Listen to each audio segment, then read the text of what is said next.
Much, Deputy Speaker. I thank the member for Cowper. The question is, motion be agreed to. All those the member for Warringah. Thank you, Mr Deputy Speaker. I seek leave to move the following motion: that so much of the standing orders be suspended as would prevent the private member's business order of the day relating to the Offshore Petroleum and Greenhouse Gas Storage Amendment, Stopping PEP 11, Bill 2021, standing in my name, being called on immediately and given priority over all other business for final determination in the House. Is leave granted? The Minister? Leave is granted. I thank the Minister. The member for Warringah. This motion must be debated today because it deals with vital issues: climate change, environmental destruction and the fate of the economy for a significant portion of the east coast of Australia. Petroleum Exploration Permit 11, known as PEP 11, is a work permit granted under the Offshore Petroleum and Greenhouse Gas Storage Act 2006. PEP 11 covers some 4,575 square kilometres from ocean from Newcastle through the Central Coast to the iconic Manly Beach. PEP 11 comes as close as 5 kilometres to the shore in places. Human line of sight on the horizon is over 5 kilometres, so gas rigs may well be seen from our headlands and beaches. The title holders, Advent Energy and Bounty NL, are permitted to explore for gas and oil in this area, with the aim of mining it and drilling it for future date. Let's be clear, oil is often found alongside gas, so it is a very real prospect. This licence has been hanging over the head of our local communities for too long. I presented a petition to this Parliament in February 2020 and have spoken numerous times in this place about the project. I have met with the Minister for Resources, Minister Pitt. The community has written and met with local MPs from both sides of the House. The New South Wales government itself has rejected the licence last February, over a year ago. And yet, since, Advent Energy has in June 2021 called for tenders. July 20th of just this year issued a tender for drilling and management services. On October 14th, it has issued a letter of intent to award tenders. As recently as October 20th, comments in the media by David Breeze, the Executive Director of Advent Energy, indicating that they have every intention to proceed with the project, dismissing concerns of local communities. So here we are. PEP 11 is still on foot. Minister Pitt, a National Queensland MP, is still giving enough assurance to Advent Energy that they are seeking tenders for equipment to drill the works on PEP 11. In recent interviews, it's been made clear that Advent Energy have confirmed and believe that the licence will be granted and extended. This raises concerns, serious concerns, about who is making the decisions in this government. This is the government's gas obsession, taken to the extreme of endangering our local economies and coastline. Our local environment sustains our local economy. From coastal ecosystems, fishing, tourism and hospitality, our welfare and our health. We have seen through the last 18 months with COVID how important our local environment is. It has sustained us and we have been grateful, and now we urgently need to protect it. The area is in and adjacent to PEP 11 is home to millions of people, a WOW migration path and an area of significant marine biodiversity. It's therefore absolutely in the public interest that this be dealt with without delay today. With only 10 days before the Conference of the Parties at COP26, where global leaders will meet in Glasgow to discuss how we will mitigate the issue of our time, climate change and global warming, it is urgent that we debate a motion on a bill that will stop a major fossil fuel project. The Bureau of Meteorology has projected that on the current emissions trajectory, Australia will surpass 4.4 degrees of warming in this century. We are set to reach 1.5 degrees of warming in the early 2030s. Australia will warm faster than the rest of the globe and will experience much more impacts from floods, fires, droughts, and for coastal community, coastal erosion and cyclones. We are exposed. This is our greatest national security risk, and we are falling behind our allies in addressing it. To avert this catastrophe, the International Energy Agency has made clear, and it is one of the most conservative institutions, have stated that there can be no new fossil fuel projects can be developed from this year. Yet here we are with a licence to open up gas off our coast. Oil and gas exploration risks contamination and pollution of the ocean. Our ocean is fragile and already under increasing threat from climate change and plastics pollution. We cannot and should not risk an oil spill from a drilling rig wrecking our ocean and waterways that are some of the most unique in the world. Many will not forget the Deepwater Horizon spill that occurred in April 2010 in the Gulf of Mexico. Over the period of weeks, it released almost 4.9 million barrels of oil into the ocean, making it the biggest oil calamity of the world had ever seen. The spill extensively impacted the marine environment and did incalculable damage to the fishing and tourism industries that relied on the spill area. The areas adjacent to PEP 11 are just as exposed. Just 2 months ago, the world stood aghast when we saw the Gulf yet again an undersea gas pipeline leak and catch fire, literally setting the ocean alight. This is what can go wrong. Make no mistake, undertaking oil and gas exploration risks disaster off our pristine coast. PEP 11 could devastate the environment and the economy of all areas adjacent to it. This is why this motion must be debated today without delay, and this bill should be passed.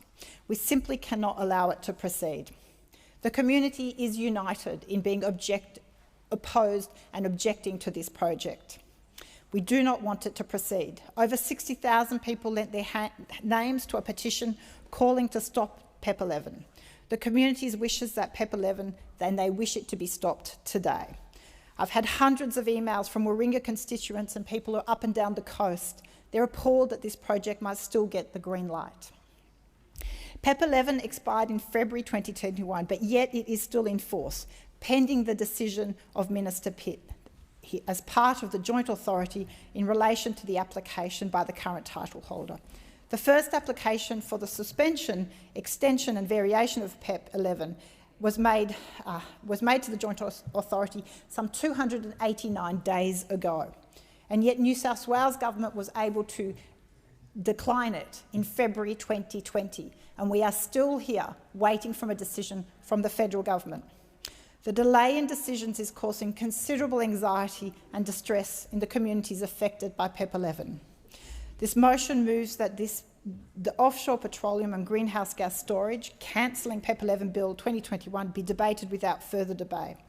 And we should do this today because it will act to improve with considerable the uncertainty and preclude any current and future development in this PEP 11 area. And this is so important for our local communities. These communities have been battered and locked down under COVID. They need to rebuild. Our ecotourism, our tourism, our hospitality all need confidence and certainty, and having this risk hanging over them is impacting that confidence in their rebuild. It's vital that this licence be cancelled without further delay, and we must rule out that any further licence be granted off our coast. Now, there are those who are claiming that some of the benefit of this licence will be to provide carbon capture and storage opportunities. Let's be really clear about what that is. That is a unicorn fantasy of this government that we can continue to emit and somehow it won't matter because those rising emissions can be offset. It ignores the fact that we actually need to first reduce emissions. We can't continue the way we are. If carbon capture and storage can be developed to work, then it might assist to capture the excess that we have already put into the atmosphere. But it cannot be used to justify a continuation of dependence on fossil fuel. It doesn't replace that need to reduce emissions. It's already received substantial amounts of public funding to date, and let's be clear, it has failed to deliver. We cannot continue emitting in the hope that magically CCS will solve this problem. And I know the Minister for Energy is really attached to the idea that this unicorn solution will allow us to just continue emitting continue rising emissions. So to protect our oceans and coastal economies and address climate change, we should deal with this bill today and we should pass this legislation. For all those members in this place who have said that they are for climate action and they tell their constituents as such, will you now vote to debate this bill? Will you vote with your conscience? It is really important because the time has come where communities are looking to their members of parliament for their actions. The actions you take on behalf of a collective that do not, with impunity, excuse your personal actions. Your personal vote matters. Member for Wentworth, member for Mackellar, member for North Sydney, member for Robertson have said to their communities they oppose this project. But yet here we are. We are still in the hands of Minister Pitt. It's time that we allow for debate on this bill so that we can vote on it, that we have a test for this is a test for the government, and it's a test to those MPs. It is a test of their commitment to their communities up and down our coast. The Prime Minister himself has come to Collaroy Beach and said he opposes the project, but yet here we are, a project still on foot, a permit holder still proceeding, decisions being made, and the licence is still going ahead. So it really begs the question, who is calling the shots in this government? Because if the Prime Minister has said he doesn't support this project, but yet Minister Pitt is still proceeding with it, it really begs the question exactly who decides what is happening in this government? Who is deciding Australia's climate policy? Is there any real genuine commitment to reducing emissions? These are very real questions the Australian public is looking to this parliament to understand just how real is the commitment. So today, this motion is a test. It is a test to see if there a genuine desire to debate and to take action on legislation that will stop this project. We need to save our coast. Thank you. Is the motion seconded? The member for Shortland. Thank you, Mr Deputy Speaker, and I proudly second this suspension of standing orders. Standing orders must be suspended because my community and every community along the Hunter and Central Coast and Northern Sydney regions need certainty about this project. The licence for PEP 11 expired on the 12th of February. On the 12th of February, the licence expired. And at that time, Minister Pitt said he would make a decision soon. Well, since that expiration, we've had 251 days of uncertainty for my community. 251 days of my community in agony, wanting to know whether they're going to see oil and gas rigs off their coast. And why have we had this delay? Because Advent Energy continue to work on the project while this uncertainty continues. And what are we talking about, Mr Deputy Speaker? We're talking about offshore oil and gas drilling rigs as close as 5 kilometres to our pristine coastline, 5 kilometres to some of the beautiful beaches in my electorate, such as Red Head Beach, endangering our environment and the tens of thousands of jobs that rely on that environment. This project risks thousands of jobs in our tourism and hospitality industries that rely upon our coastal lifestyle. It risks the thousands of jobs in our commercial and recreational fishing industry that rely on our pristine maritime environment, and it risks our beautiful beaches that we all enjoy. Mr Deputy Speaker, nipper season is around the corner, and as thousands of kids go back into the water, including my own, I don't want them to be worried about whether this will be the last year they get to enjoy our beautiful beaches. And that's why standing orders must be suspended, and that's why everyone in this chamber must vote in support of this bill. Everyone in this chamber must vote in support of this bill. Members of Parliament, like the members for Robertson, Mackellar, North Sydney and Wentworth, who profess to oppose PEP 11 but have gone missing, Mr Deputy Speaker. They say they oppose PEP 11. Well, they need to demonstrate it by not just talking about it, by supporting the suspension, by voting for the suspension, and by forcing the government and the Prime Minister to deliver at least 26 members of their party room to allow the suspension to succeed. And if they don't do that, it's easy for them to get up and say, oh, we oppose it and we'll vote for the suspension, knowing it will fail unless they bring 26 members of their party room with them. And that's the truth. And I'll quote the member for Robertson, who said on the 24th of April, under a Morrison government, PEP 11 will not go ahead. The Prime Minister, Scott Morrison, said it himself while he was on the coast this week, and he is rock solid on that decision. I'm saying no to PEP 11. The Prime Minister is saying no to PEP 11. Well, I say to the member for Robertson, and I look forward to her remarks, and hopefully she gets up and says the project is dead, But unless you vote for this suspension, unless you vote for the Steggall bill, and unless you bring 26 members of the government with you, it's just hollow words. Hollow words from people who are members of a government that so far is allowing offshore oil and gas drilling off our coast. That is the truth of it. We'll see some charades here about do they support this, do they support that, but the government can kill this bill with Minister Pitt with a stroke of a pen, and failing that, with 26 members of the government crossing the floor and voting for the suspension and then the actual bill. And I hope they do, and I'll say well done to them if they do. But if they don't, they will be accused of utter mendacity and hypocrisy, Mr Deputy Speaker. They'll be accused of it because there will be empty words where action is needed. And this is about the future of our coastline. This is about the future of tens of thousands of jobs in our community. So I hope Minister Hawke gets up and says something positive about it.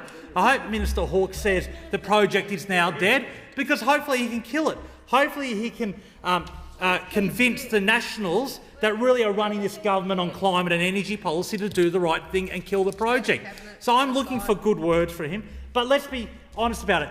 If they do fold, it'll only be because of the pressure of members of the Labor Party and independents and the huge community opposition to this project. That is what's delivered this opposition. That's what's delivered this campaign. This is why we're even debating this bill, because I've never seen a project more opposed to by the entire community than this project. So if the government does fold, if the government does surrender, that is great, and I certainly appreciate that. And I want to congratulate every Labor member of Parliament who's been involved in this campaign. Some of them are behind me. The member for Newcastle, the member for Patterson, the member for Dobell, the member for Kingsford Smith, and the leader of the Labor Party, Anthony Albanese, who said, if this project is still going ahead when Labor's in government, we will kill it. I cede the remaining 5 minutes of my time to the member for Dobell. The question